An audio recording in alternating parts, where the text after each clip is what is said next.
कुसुम होते. थोड्या वेळानंतर माझ्या राजरत्नाच्या आजूबाजूला कित्येक तरी लोकांची गर्दी जमली.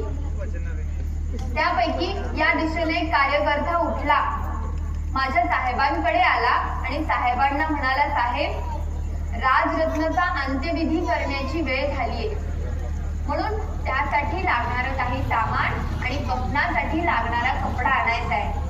काही पैसे असतील तर द्याल का?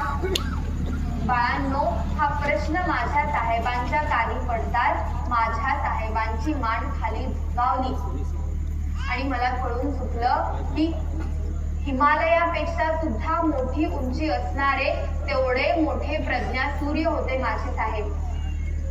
पण खरं सांगते तुम्हाला, माझ्या राजरत्नाच्या अंत्यविधीसाठी लागणारं काही सामान आणि कफनासाठी लागणारा कपडा आणण्यासाठी तेवढ्या मोठ्या प्रज्ञा सूर्याच्या, तेवढ्या मोठ्या बॅरिस्टरच्या खिशामध्ये एक फुटकी कवडी नव्हती हो, 1 रुपया नव्हता.